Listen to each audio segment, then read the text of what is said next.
Head 80 miles into spawn. You'll have to wait. Come on, man, you got it, you got it, you got it. You got something. Real.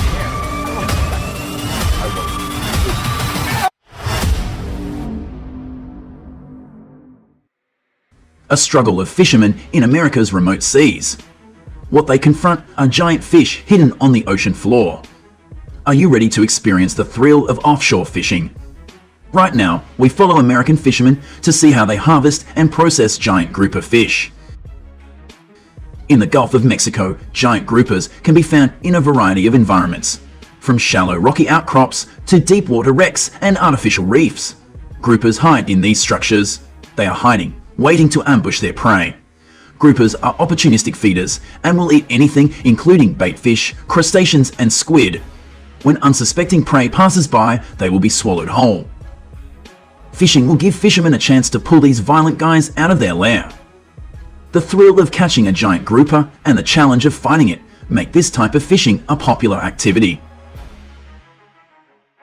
All you need is a fishing rod, a very long reel of fishing line, a weighted hook, as well as bait to attract them. Of course, fishing in deep water also requires larger fishing vessels. Lures will vary depending on the season, water conditions, and individual anglers' preferences, but popular choices are usually live bait, including fish and squid. With the advent of modern navigation devices, fishermen can soon identify these gathering locations easily in the waters off the Gulf. Typically, fishermen will anchor their boats to take advantage of good locations, or drift with the current to cover larger areas. One of the simplest and most effective ways to catch giant grouper is bottom fishing. This technique involves using weights to sink the bait to the ocean floor where giant groupers swim. To catch fish on the bottom, you will need a braided line and a suitable bottom fishing rig. The key is to make sure your bait stays in the strike zone for as long as possible. This is something that requires patience, not knowing exactly when the fish will bite. Therefore, fishermen must keep the fishing line tight. At the same time, you must mentally prepare for a tough battle when the giant grouper takes the bait. In the fall months, fishermen set out in their boats to reach the wreckage, little-known waters, about 34 miles away in the Gulf of Mexico. Their waiting was rewarded. To preserve the ecology of federal waters, fishermen may only catch grouper at least 24 inches, and the daily limit is 2 fish per angler. To increase your chances of a successful giant grouper fishing trip, it is essential to grasp the best times to fish for this fish. Although some species of giant grouper can be caught all year round, but certain seasons of the year create more favorable conditions for a productive fishing trip. The giant grouper fishing season along this coast typically runs from April to November. During this time, water temperatures are warmer and giant groupers are actively feeding. However, spring and fall are great months for fishermen to easily target larger-sized grouper species. Have you ever felt helpless when finding a fish? Like there's absolutely nothing you can do to win the battle. If you're not careful, you could be pulled out of the boat and fall into the water. That's exactly the feeling you get when you hook a 450-pound Goliath grouper. The Goliath grouper is the largest grouper in the Western Atlantic, measuring 8.2 feet and weighing up to 800 pounds. Goliath groupers love to drown anything they can fit in their mouths. Whether it's jacks, snapper or snook, they don't care. Their aggressive personalities make them easy to hook, but pulling them out of their nests safely is an entirely different matter. This is something that requires not only strength, but also experience. Even so, fishermen can still catch Goliath grouper with 90 pounds of drag. These giant monsters don't have much stamina, and battles are usually quite brief. These powerful fish are huge stars in Florida waters.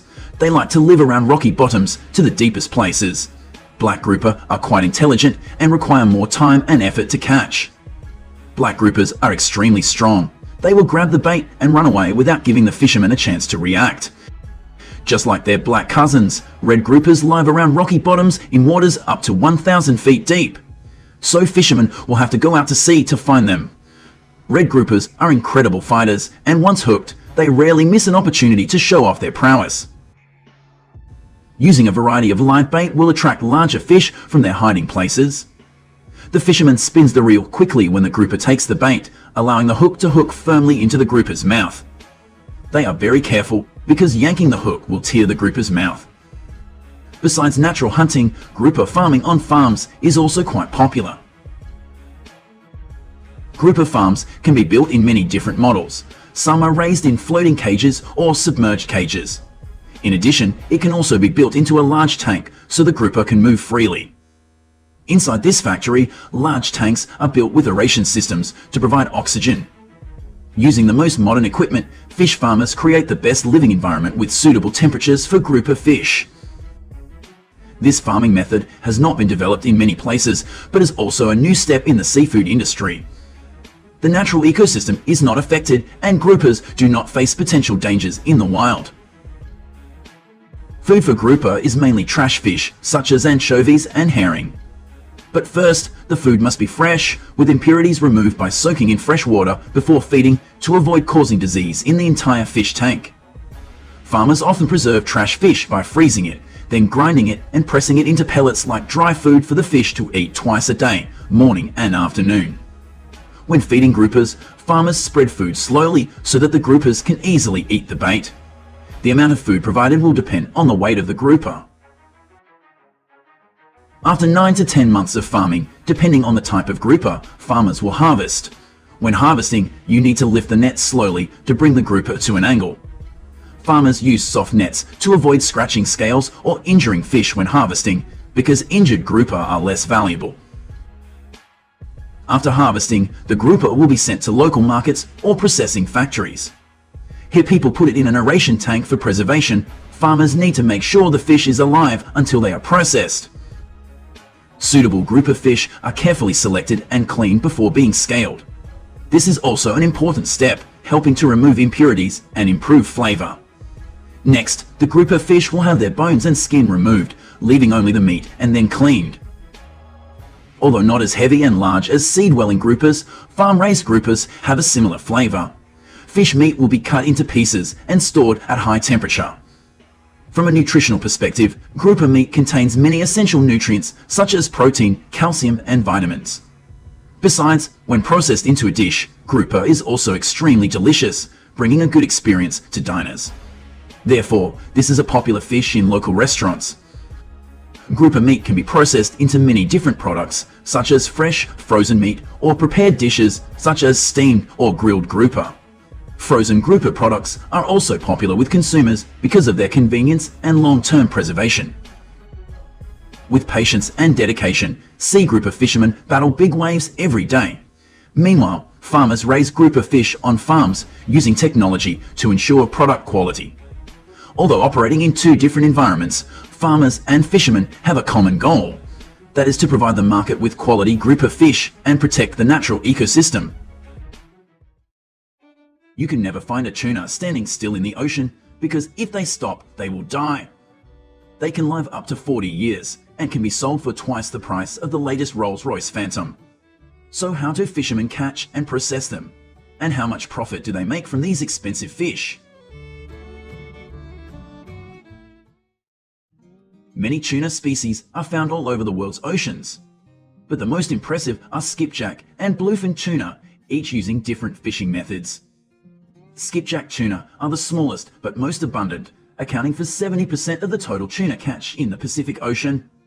They often move in large schools near the surface, so purse seining is the most common fishing method for large tuna industries, such as the Philippines.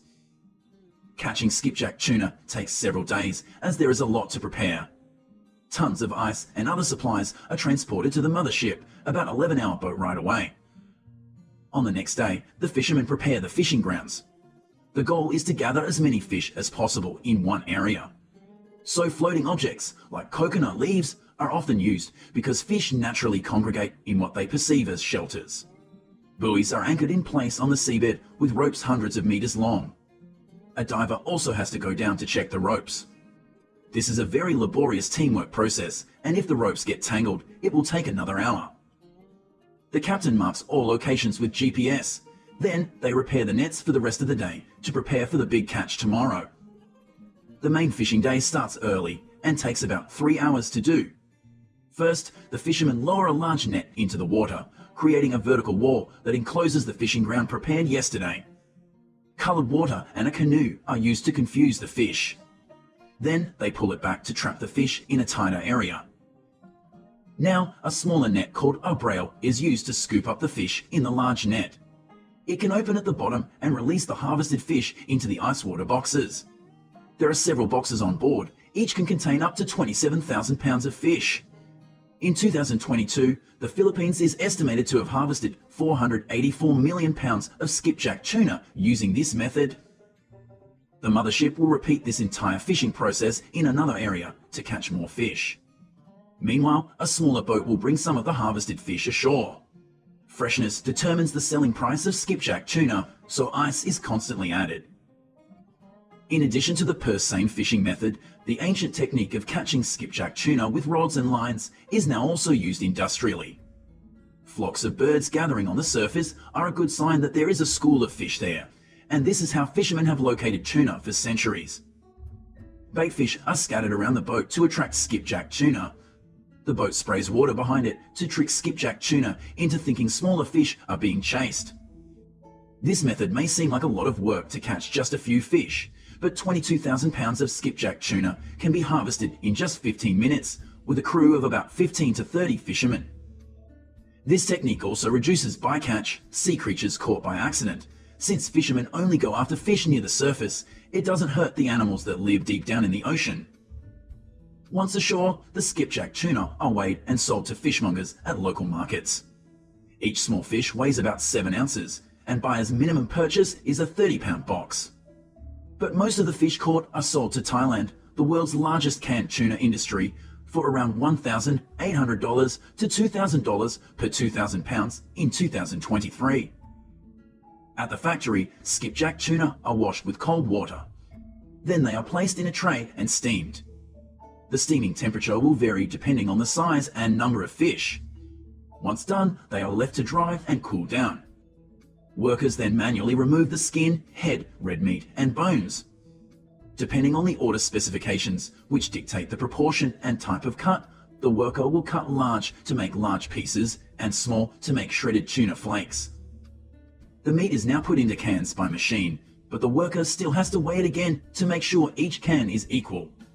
Then, vegetable oil, brine, and sometimes flavorings are added. After that, the tuna can is sealed shut, rinsed, and stacked together to go to the heat sterilizer. Once sterilized, the tuna can is cooled before moving on to labeling and packaging within a week. In 2023, the total export value of canned seafood products from Thailand reached nearly $2 billion, with $1.6 billion coming from canned tuna.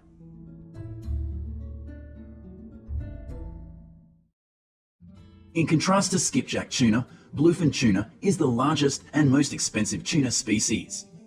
This giant 525-pound bluefin tuna was sold for nearly $800,000 on the first business day of 2024 in Japan. That's roughly $1,500 per pound. These bluefin tuna can cross the Atlantic Ocean in just 1 month, and they are commercially caught primarily using trolling. This method involves towing around lures or bait with fishing rods placed in rod holders and using the boat's speed to catch them. It sounds simple, but controlling the enormous power of this giant fish is not easy. Heavy-duty rods, reels with robust drag systems, and braided fishing lines with minimal stretch are crucial in controlling the tuna's runs and preventing snapped lines. One of the key factors in trolling is choosing the fishing location. Experienced fishermen nowadays use sonar technology that can easily help them locate schools of fish at different depths. The boat maintains a steady speed, usually between 7 and 10 knots, while the trolling lines are deployed at the back. A sudden pull on a line breaks the quiet tension. The fisherman must simultaneously reel in the line and allow controlled runs to avoid losing the fish. After over 4 hours, the fisherman can finally bring the bluefin tuna closer to the boat. The intense run can heat up the bluefin tuna's body so much that it can burn its own flesh from the inside. This reduces the meat quality significantly. But a practice called swimming the fish can prevent this. The fisherman will secure the fish alongside the boat, then cut its gills to facilitate faster blood release and remove lactic acid buildup from the muscles. Once the fish dies and cools down, the fishermen bring it aboard, and preserve it with a lot of ice. For commercially caught bluefin tuna in the US, each is carefully tagged and measured to report to fisheries authorities. Then it's gutted and the flesh is assessed based on color, texture, and fat content within a few days. This particular fish was a giant, weighing a hefty 845 pounds and stretching 10 feet long. But it only got sold for $3.50 a pound, which is much less than some smaller tunas. This is because the fish wasn't fatty enough. Typically, smaller tuna cores under 350 pounds are sold to Japan for a higher price, but fishermen have to cover the shipping costs.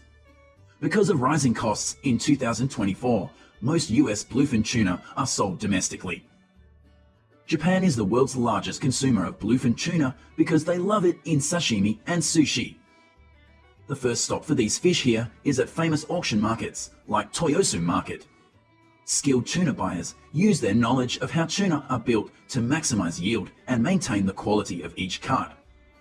The most prized bluefin tuna cuts are those with high fat content, like the extra fatty belly, toro, and the fatty belly, otoro. These are meticulously cut and used in the most expensive dishes.